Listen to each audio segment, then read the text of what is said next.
I mean, there's so many, like Joe List has talked about that recently, the comic Joe List, very funny guy. And he was talking about, like, he's like, I'm a 90s liberal. He goes, what? I didn't change. It's like everybody else kind of changed. It got real weird, like what you're allowed to disagree with and not to disagree with. And, you know, it's strange. I'm always trying to make the case that liberal is a different animal than woke. Yeah. Because it is. And you can be woke with all the nonsense that now implies, but don't say that somehow it's an extension of liberalism. Right. Because it's most often actually an undoing of liberalism.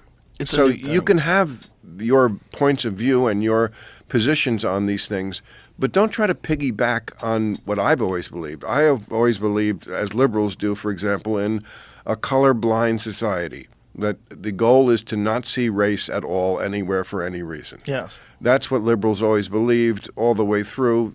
Obama, going back, Kennedy, everybody, Martin Luther King.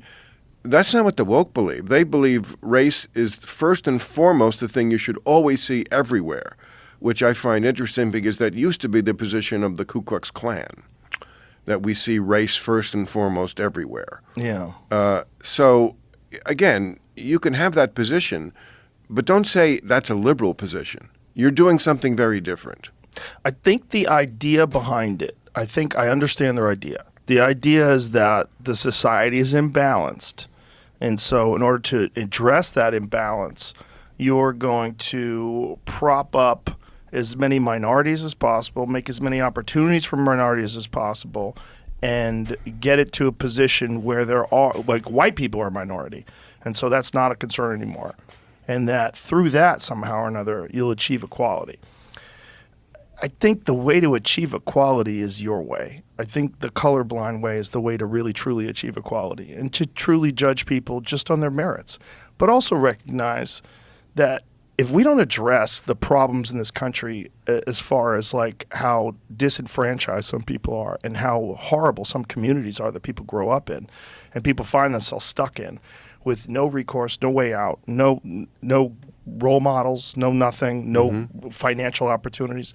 That's what our real problem is in this country, more than it is race. It's extreme poverty and extreme crime, and that these things don't get addressed over and over and over again. And in fact, a lot of the policies that you see coming from places like San Francisco and Portland, and they just exacerbate it. You're just seeing stores close because, like, okay, you can't just steal.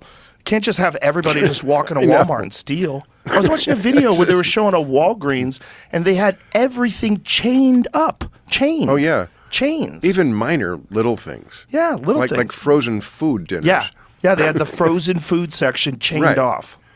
No, again, that's not – liberalism was never shoplifting is progressive. Right. Yeah. And we weren't interested in legalizing shoplifting, or as I guess we should call it justice shopping. But, you know, in Minnesota, for example, I think it was Minneapolis, after the George Floyd murder and the riots, I think there was a movement to disband a lot of the police, and they did. I think a lot of the police were let go, or somehow the police force was a lesser force than it was. And what happened was, of course, crime went up in certain areas. And a lot of the officers who had been fired or let go or quit or for whatever reason they weren't on the force anymore, they were hired as private security. By who? The rich people who could afford to do it. So their neighborhood stayed safe. So that wasn't exactly, I thought, a victory for liberalism. No, it's the opposite. Yeah. It's unfortunate. Austin defunded the police and then refunded it. And refunded it by far more than they defunded it. Because they just course corrected. They went, okay, this is not working. We have to do something to fix it, which makes me very happy. Because I was really shocked that they wanted to do that. Because there's a lot of crime. And where my club is on 6th Street, that's a wild place. 6th Street gets wild.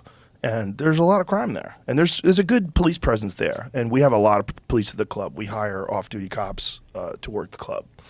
And a lot of security. We want to make it as safe as possible. But the streets in the city, like, from pandemic on, it's not good. It's sketchy. And I'm glad they recognized it and did something. Well, because so many places just aren't course correcting. Chicago. Yeah. I mean, not just the places where, murders have been happening way out of control in Chicago among the African American community for far too long and not really reported in the way that they should be. It's Right. amazing how black lives don't seem to matter when they're taken by black lives. Right. But now Chicago, my friends who live there say it's not safe anywhere. Yeah, it's very sketchy. Very sketchy. And that's Chicago. Yeah, Chicago used to be great. It used to be easy.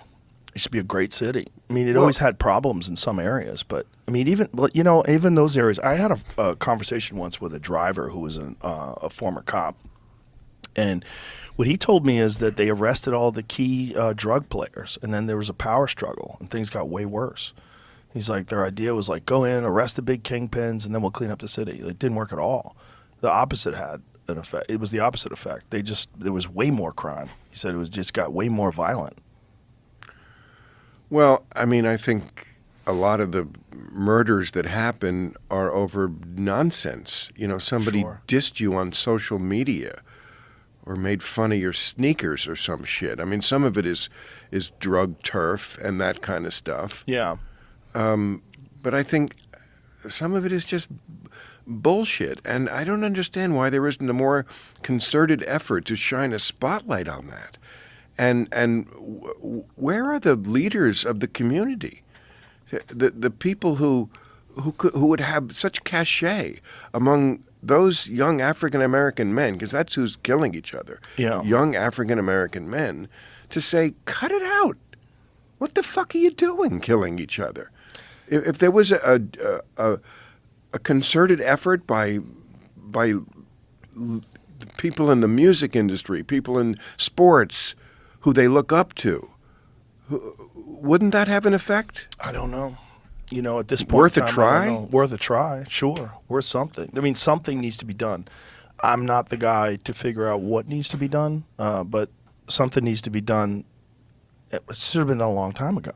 I don't know what that answer is, but no answer is not the answer. And continuing the same policies that got you in the same problems, and just defunding the police officers and making things far worse, and then not course correcting, that's not the answer either. Right.